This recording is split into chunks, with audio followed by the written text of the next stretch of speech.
During the Second World War, there was a strong shared feeling among the Western Allies that what they were fighting for was the freedom of the individual, and that this meant in practice defending liberal democratic institutions. This feeling saturates the only major work of political philosophy to have been written during that war, The Open Society and Its Enemies by Karl Popper, published in 1945. And for a couple of decades after the war, there was something like a liberal consensus in the Western democracies. So much so that in the Anglo-Saxon world, academics started talking about the end of ideology, as if there were no more political arguments left to have over fundamentals.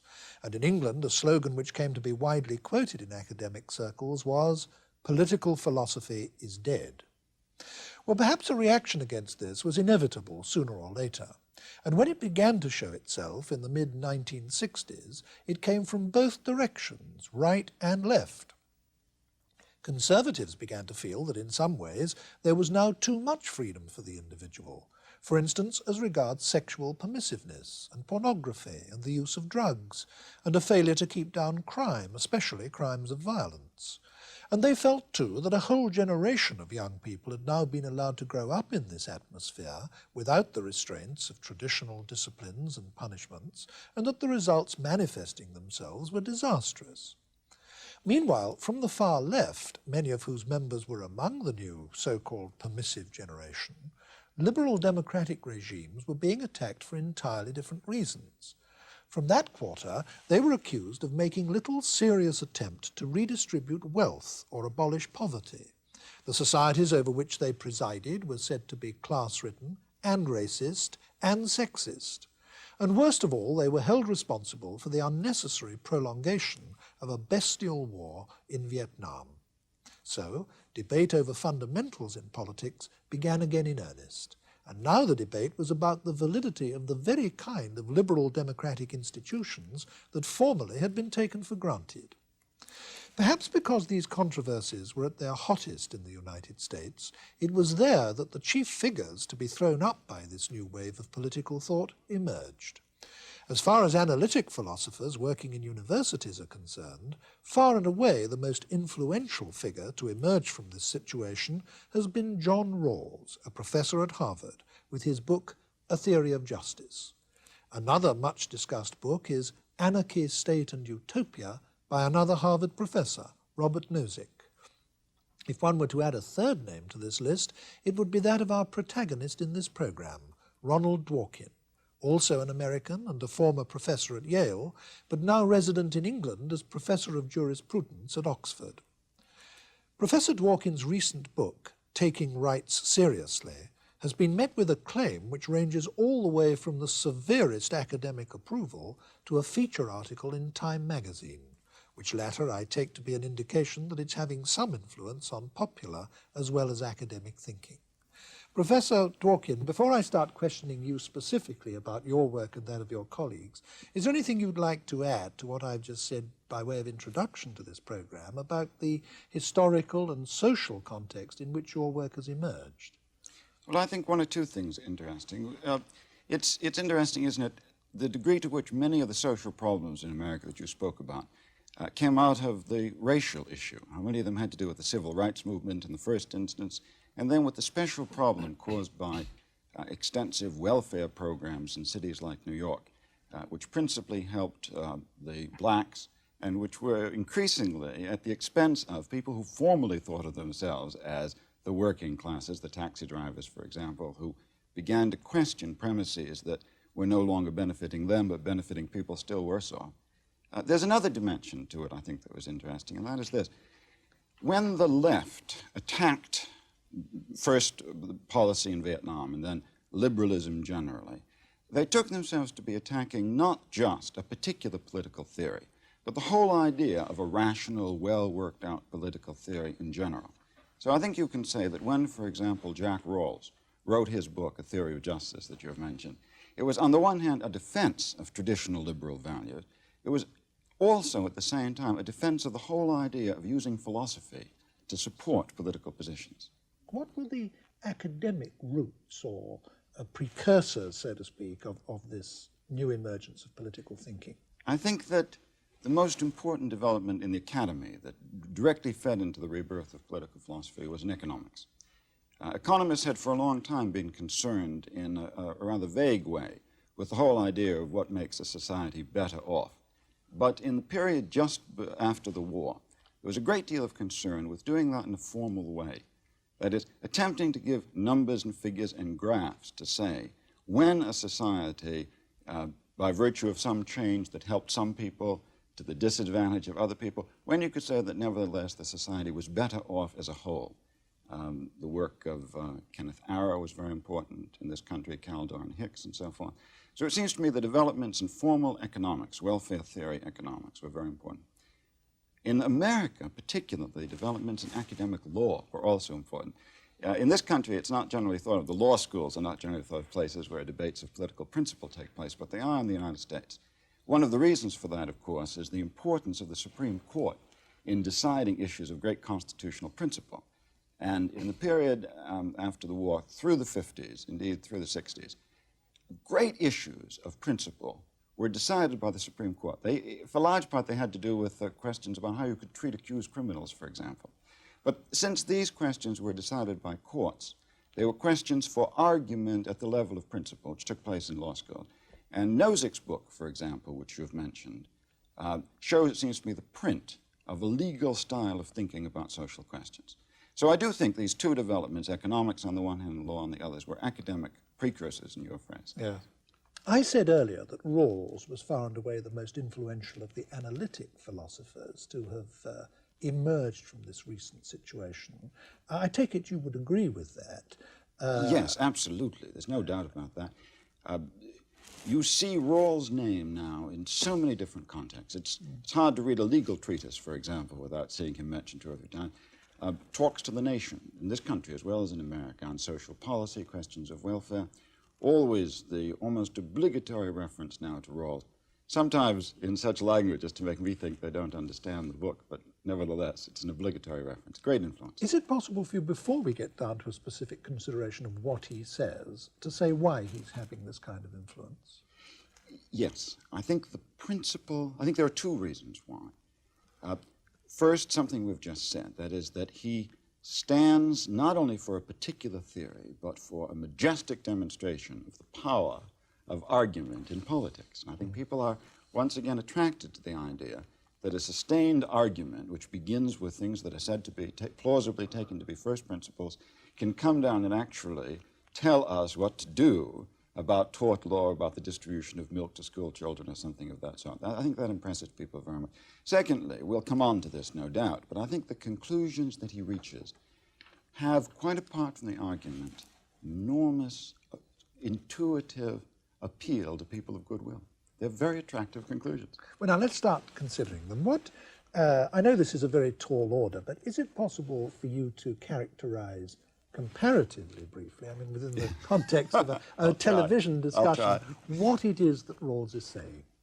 Yes, I think for that purpose it would be a good idea to take up two topics in the book. The first is the topic of the method he suggests and employs, and the second, the conclusions he reaches. And I think it's useful to distinguish them because some people are impressed with the one and not the other. The method is arresting, it's intriguing. Rawls tells us that when we're concerned with questions of justice, what rules that could govern the basic structure of a society would be just, that we ought to think about those in the following way. We ought to tell ourselves a fairy story, for a start. We ought to imagine a Congress of men and women who don't belong to any particular society yet, and who come together in a kind of constitutional convention.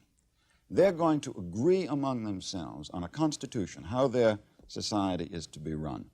And they're like everybody else, these people. They have specific identities, specific weaknesses, specific strengths, specific interests. Only thing that makes them different is that they suffer from a total amnesia, the most crippling kind of amnesia. They don't know who they are. They don't know whether they're old or young, men or women, black or white, talented or stupid. In particular, this is very important, they don't know what their own individual moralities are. That is, they don't know Each one has some conception of what he wants his life to be like, what his preferences are in sexual morality and so forth, but no one knows what his views are on those questions. So it's as if, as in Rawls's phrase, they were separated from their own personalities by a veil of ignorance. Now, these amnesiacs nevertheless must agree on a political constitution. Rawls says if we ask ourselves what people in this strange situation would agree upon by way of a constitution, that the answer to that question will be, for that reason, principles of justice. This is a somewhat far-fetched thing to ask people to assume, isn't it? Well, it's of course far-fetched to ask them to assume that it ever has happened or could happen. Yeah. It's a dramatic way of asking people to imagine themselves making choices in their own self-interest, but without knowing things which separate one person from another. And that's, of course, just a way of enforcing a certain conception of equality on political decisions. But for the moment, I think it's better not to leave behind the myth, because the myth has itself great power. Now, the question is, what would people in this situation agree upon? And that's the second question, namely, the second topic, namely, what conclusions does this method yield? These are two, and Rawls calls them the two principles of justice. They are principles, I should say, for a society with a certain measure of economic development, so that there's enough to feed everyone. Once you reach that point, says Rawls, people in the original position, as he calls this strange situation, would agree on the following two principles. First, everyone shall have, to the greatest degree possible, the basic liberties which Rawls enumerates. These basic liberties are the conventional political liberties: liberty to vote, liberty to speak on political matters, freedom of conscience. They also include freedom to hold personal property, to be protected in your person, not to be arrested suddenly and without due cause, and so forth. The conventional, what you might call liberal liberties, are protected in this way. Secondly, the second principle of justice, no inequality in society, in distribution, no difference in wealth, is to be tolerated unless that difference works for the benefit of the worst off group in the society. It's a very dramatic principle, the second principle. It means that if you could change society by making it overall poorer, so the middle class, for instance, was substantially worse off, you should do so if the result of that is to benefit the lowest off group in the society. So you have two principles. The first is the principle that says there are certain liberties that must be protected. The second is the rather more egalitarian principle that says, look to the situation of the worst off group. Every change in the social structure should benefit that group. The two principles are related through what Rawls calls the principle of priority. He calls it a lexicographic ordering, and says that the first principle dominates over the second. What that means is that even if, for example, it would benefit the worst off group in the society to abridge political liberties, take away rights of free speech, even if that would benefit the worst off groups in society, you must not do it. Only when liberty has been protected to the full are you entitled to consider the economic questions raised by the second principle. When you do come to those economic considerations, you must benefit the worst off class, but you can't do that until everyone's liberties are sufficiently protected. What do you yourself regard as the chief shortcomings of the theory? I think that Rawls relies too much on rather technical arguments, appealing in a very learned way to recent work in economics about what people in his original position would do. And I think those arguments are to some degree flawed. That is, it doesn't seem to be inevitable that people in his original position would come out with just what he does. I think what's more important, and what I wish he had stressed more, is the deep theory that underlies the use of this device, the sort of thing that you ask for when you say, quite rightly, why should what people decide in this rather strange situation, why should that have to do with justice? So I think it's a weakness that he, as it were, hides the real question, or appears to hide the real question. But I also think that's the great strength of the book. That is, this is the kind of a book in which the usefulness, the importance of the book is not exhausted by the particular arguments it makes. It presents us with an enterprise and says to us, look, if these conclusions are appealing to you, if the idea that we must think about justice by thinking about them through these devices of fairness is at all appealing, why is that so? Doesn't this tell us something about our philosophical capacities? Doesn't it tell us something about our moral capacities that we think this? Doesn't it help to structure how we think about it? Now, it's an enterprise. Rawls' book, one of the reasons why it's so important is that it's launched an enterprise of thinking along these lines, of which he would be the first to say that this book is only the beginning. Each person who reads it will have a different vision of what the enterprise is. I, for one, have a particular way of reading this book that makes it seem more important to me. And that is this. It does seem to me that the great question, the root question for liberalism, by liberalism, of course, I don't mean party politics, and I'm not referring to the Liberal Party as a party in this country. I mean the philosophic doctrine, the philosophic political theory called liberalism. The root question, it seems to me, is this. There are two possible approaches to the question of what is just. What is justice in community? One theory says that the answer to what is justice, what arrangements of goods in society is just, depends upon the answer to a further question, namely, what kinds of lives should men and women lead? What counts as excellence in a human being? One theory says, treat people as excellent people, according to some theory, would wish to be treated. The liberal rejects that notion of justice.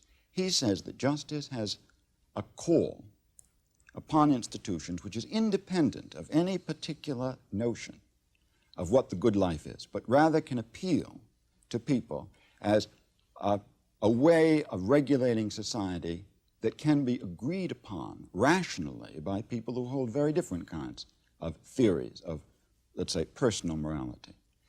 This book is an attempt to show how far an appealing and altruistic and humane political theory can be generated consistent with the basic posture of liberalism on this conception, namely that it's neutral amongst the various personal moralities that people hold.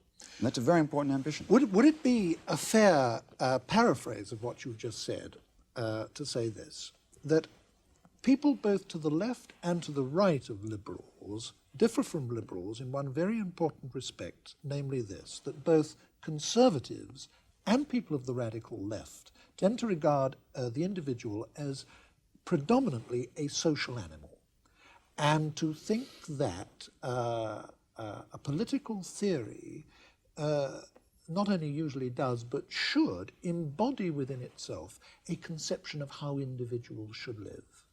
Whereas the liberal is someone who thinks that how individuals should live is ultimately something for individuals themselves to decide. And therefore, that you're not looking for a theory of society which itself takes that decision. Yes. And not because, yeah. I agree with that, yeah. Not because the liberal is skeptical, not because the liberal says there is no answer to the question, how should human beings live, but rather because he insists, for a variety of reasons, that the answer must be given for each person, by each person for himself, and that it's the utmost insult to attempt to decide socially that question for individuals. And one of his criticisms of the conservative or the radical left would be that they assume that it's the same answer for everyone. Whereas part of his belief is that different individuals will have different answers for themselves. Yes, not because he assumes that different answers are right. He needn't be a relativist. No. But just because he insists that it robs people of personality and dignity to answer for them whether they give the right or the wrong answer. In fact, far from believing that the answers are necessarily right, the real liberal will passionately believe in the right of others to live in ways of which he disapproves. Yes.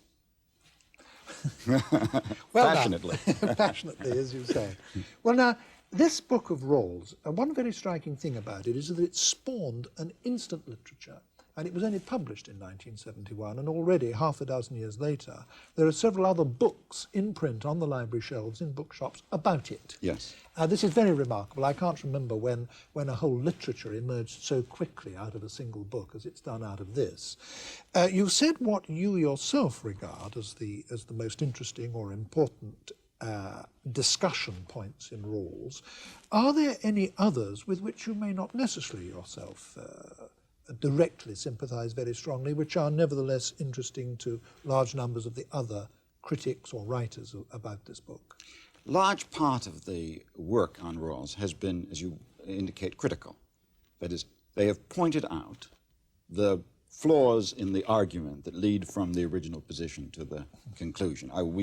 I described one of the arguments a minute ago, and I said he's assuming that people are all conservative, whereas they might be gamblers. Another part of the literature is, and I think more interesting part of the literature, is critical of the conclusions. And this comes from both the right and from the left. The criticism from the right says that it's absurd to suppose that we should be ridden by concern for the worst off group. There are values more important, for example, cultural values, that it's important to perpetuate even if maldistribution or inequitable distribution is the result. Criticism from the left is more complex.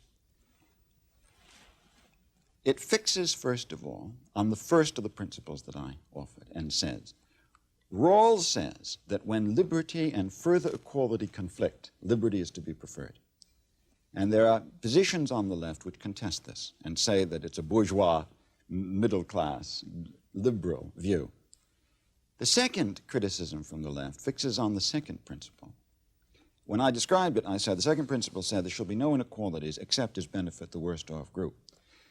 A criticism, let us say, from the far left holds that inequalities are bad even if they do benefit the worst off group, so that we should prefer a society of complete equality even if everyone is worse off, including those who would be worst off under a Rawlsian distribution. That strikes me as being a masochistic view, but it is held by some serious people. Oh, it is indeed, who make the argument that envy or resentment is itself such a divisive thing that the self-respect, the damage to self-respect that comes from seeing others better off in a social structure is such a malign influence on personality that it's wrong to suppose, in effect, that they can be better off if they're materially better off, but other people are better off still. Yes, it's a view that's very strongly held. I would say of all the criticisms of Rawls, the one most fiercely contested is this seemingly cut off your nose to spite your face view. Well, I don't think I want to go any further into that. What I'd like to do, Professor Dworkin, is I think you've given, if I may say so, an excellent exposition of Rawls in an almost impossibly short space of time. And I'd like to move on now from Rawls to the other important book that I named apart from your own, namely Anarchy, State and Utopia by Robert Nozick. I wouldn't ask you to deal with that at such length as we've just discussed Rawls, but I think it's not so important to do so as it hasn't been quite so influential. But could you do, as it were, do more briefly for Nozick what you've just done for Rawls? I'll try. Nozick starts his argument with remarkable proposition. It's remarkable in its simplicity. Individuals have rights, he says, and there are some things that cannot be done to them without violating their rights. Well, that's an unexceptional statement. Of course that's so. But then we find out what these rights are. And it turns out that the Nozickian rights have this force, that it is wrong either to injure a person or take away his property for any reason except with his consent, unless to do so is necessary to protect someone else's rights to his property or his person.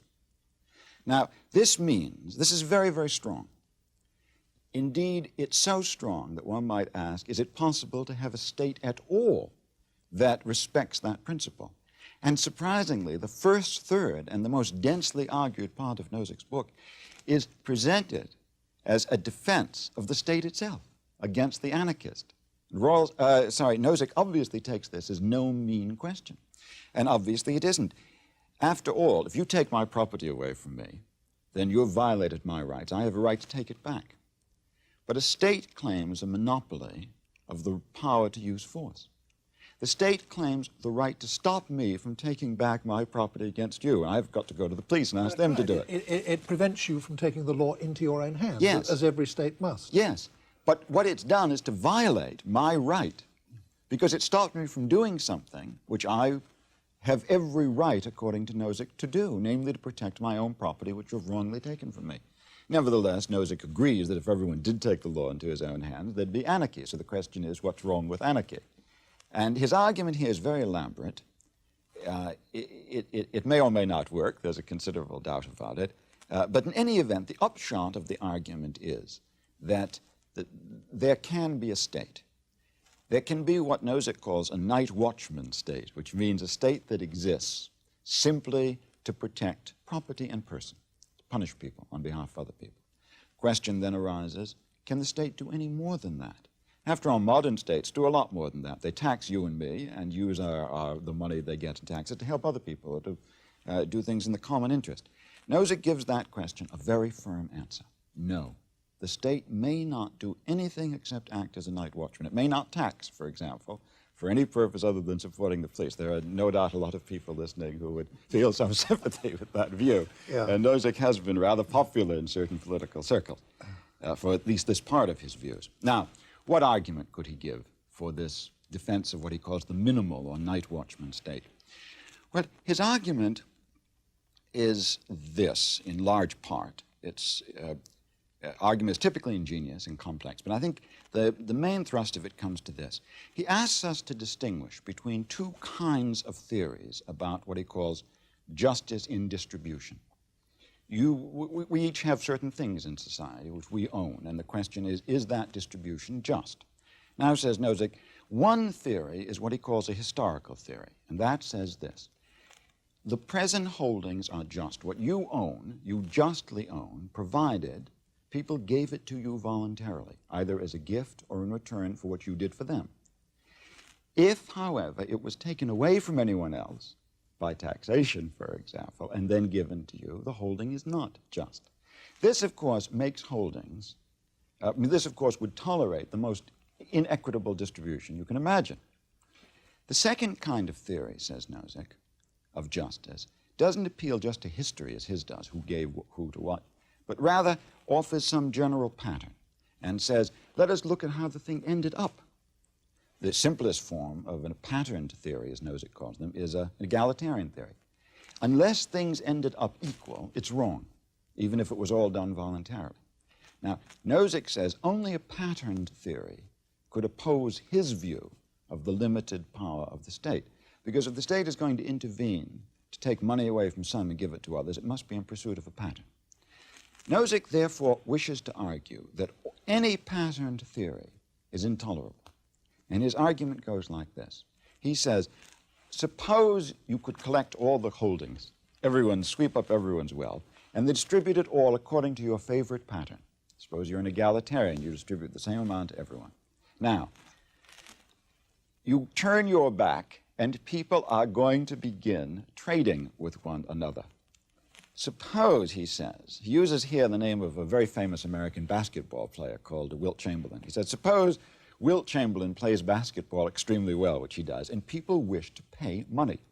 He doesn't wish to play basketball, but people give him money, ask him to play basketball. He's going to end up with more money than anybody else.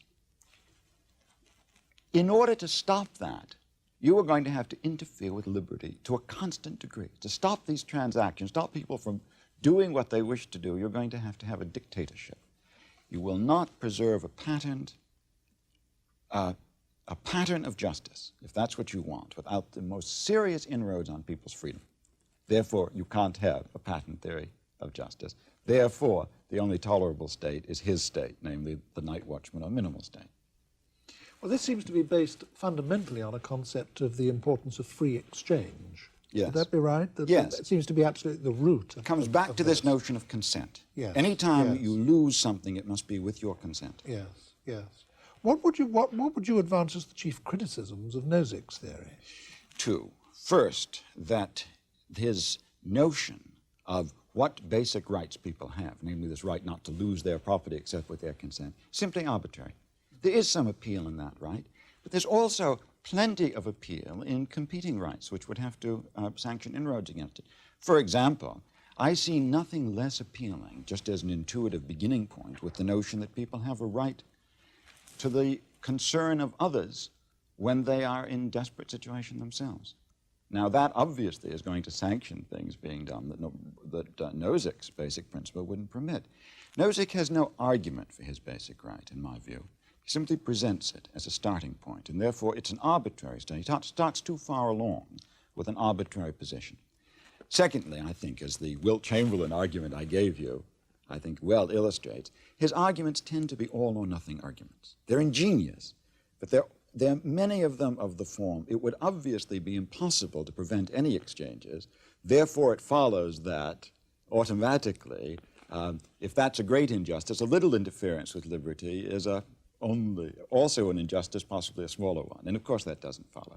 And in fact, in American society and British society, we do have the state interfering constantly with these exchanges, but it would be quite untrue to say that this constitutes dictatorship. Yes, exactly. There's a certain threshold of interference, a threshold of degree and kind. Obviously, taxing a man, taxing Wilt Chamberlain at the end of the year and saying you've got to give back half of what you've earned, is not the kind of interference with liberty that it would be to say no one can pay money to see him play basketball. Those are two different things. I want finally to come to your own work, Professor Dworkin. How do you, perhaps in the light of the discussion we've had up to this point, how do you relate what you're doing to what Rawls and Nozick are doing? Well, if you look at it from a certain distance, some people would say a great distance, I think we're all working the same street in a way. That is, if you take the conception of liberalism that I offered a few minutes ago, and you very well summarized by saying that the liberal has this view which distinguishes him both from the left and the right, namely that the right way to live must not be a matter of political concern. Then each of us, it seems to me, can be seen as in some way protecting or trying to defend that idea of liberalism. But nevertheless, we disagree. I tend, of course, as you will have gathered, I tend to be much closer in sympathy to Rawls than to Nozick. But one way of summarizing the disagreement, it seems to me, would be to pay attention to this supposed conflict between liberty and equality. People make a great deal of this. You might say that Nozick is off on one side. Nozick says liberty is everything. Equality counts for nothing, except as it's the accidental result of free transactions, which is extremely unlikely. So liberty is everything, equality counts for nothing. When Rawls puts together his two principles, it looks, at least on the surface, as if he's attempting to make a compromise between the two. That is, he selects certain basic liberties, the political liberties, but he says these do come first, and these do oppose equality, and if equality would be better served by invading them, nevertheless, they must not be evaded. Now, I'm very anxious to contest the whole idea that the rights of the individual that we call liberty are antagonistic to equality. I've tried to stress in my work the degree to which rights of the individual only make sense as the consequence of a very deep kind of egalitarianism. And therefore, I wish, as it were, to change the terms of debate by asking about the claim of right. Is this right necessary to protect equality, rather than by saying how much equality need we give up in order to achieve it? Now, if the program that I thus propose can be carried out, it would seem to me to protect liberalism from an unnecessary position, namely that liberalism somehow is unconcerned with the worst off people in society. Rawls, it seems to me, shows that it needn't be. But I want to go a bit further than that and argue that there is in the motor of liberalism, in that basic conception, there is a drive towards equality, so that at every moment the defense of liberalism is itself a defense of equality. Would it be an acceptable sort of bold schematism of the three views to say that Nozick goes for, as it were, rights without equality, Rawls goes for equality without rights. What you want to do is to insist that the two can only be even conceptualized in relation to each other, that they are mutually supportive notions? That third certainly is my view, yes. Yeah. That the whole, indeed, I doubt, see, I want to say that the idea of rights itself is a very problematic idea. It's something that can't be taken for granted. It has to be rooted in something else. After all, when you say someone has a right, then in the sense that I think is the most politically powerful, what you're really saying is the general welfare must suffer, if necessary, in order to protect that right. When you take that claim seriously, then it begs for a defense. It's not intuitively defensible. It begs for a defense. Why must the general welfare suffer? Why must the majority lose out to protect, for example, someone's right to speak his mind? And it does seem to me that the only possible defense of rights must lie not in finding some idea of important values which oppose the egalitarian notions embedded in the idea of the general welfare, but something that supports both rights and the notion of the general welfare as part of an overall ideal, namely equality. It's an argument that has to be made out, but if I can just for a moment show the general structure of how that argument would go. Why, for example, do we care about prosperity? Why do we all work so that, now you will say, well, to make people better off, to make the community as a whole better off. Yes, but why is it a good thing to make people better off? Isn't there in the very idea that gains to one can be cancelled, must be set off against disadvantage to other in some sort of balance struck? Isn't that idea only defensible? This, I would argue that it is, if you suppose that the point of it all is to make sure that no one is being favored over anyone else in society. It's often thought that utilitarianism, which is the philosophy of improving the general welfare, somehow pursues, as Bentham is supposed to have said, the idea that pleasure in itself is good. Well, that seems to me absurd, that pleasure in itself is good. It seems to me that the true defense of concern to improve the general welfare of society, the true defense of that lies in something else that Bentham said. Namely, only in that way can the governors of a society, those in charge, show equal concern and respect for each person. Because what you're saying to each person is, we cannot do this for you because two others would suffer if we did. Something along that line. That is, we cannot prefer you to those two because to do so would be, since you're only one, to show favoritism to you. So it does seem to me that the first shibboleth of political theory that must be struck down is the notion that the general welfare, utilitarianism, is an anti-egalitarian. It's rooted in a certain notion of equality. But when we select political institutions in order to pursue the general welfare, then, because we can only do that, we can only use rough institutions like the marketplace or parliament or Congress to achieve this, there are certain structural inequalities that result. For example, people who aren't very clever will end up in a worse position. Not because their demands are expensive to satisfy, so it would be showing them favoritism to satisfy, but because a marketplace is going to cheat them because they weren't lucky enough to be born having the qualities other people want. Therefore, redistribution of the result of the market is required, not because it serves some value competitive with the value served by the market, but because only with redistribution can the package, market plus redistribution, fulfill the only justification for having the market in the first place, which is a basically egalitarian justification. Now, I've just taken economic rights as an illustration of how the argument must go, but it does seem to me that we have to supply arguments for these rights and can't take them as primitive. When you said a moment ago that you and Rawls and Nozick are all, your phrase was, working the same street, yes. I think you said something extremely important, because academics, for example, are quite commonly inclined to regard at least Rawls and Nozick as being polar opposites. Whereas, in fact, according to your analysis, what they are both doing, and you also are doing, is defending liberalism. I suppose it would be true to say you're not just producing different defences of liberalism, yes. You're also defending different concepts of liberalism, yes. But nevertheless that is what you're doing against attacks from both right and left.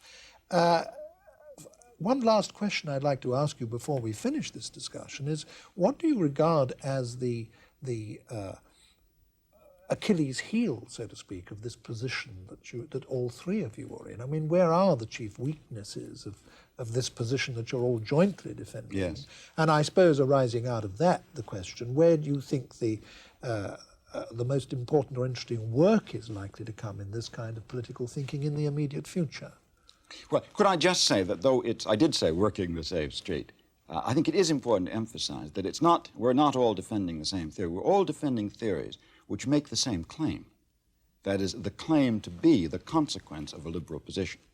I regard Nozick's work as a challenge, a very important challenge, just because it draws what I think of as malign consequences from the position. So I'm extremely anxious to say that isn't what liberalism is. So in that way, we're opposed to one another, as the orthodox view has it.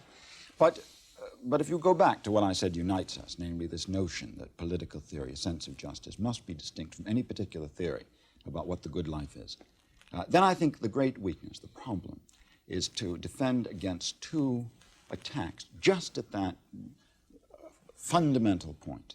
And the two attacks are one theoretical and one rather practical.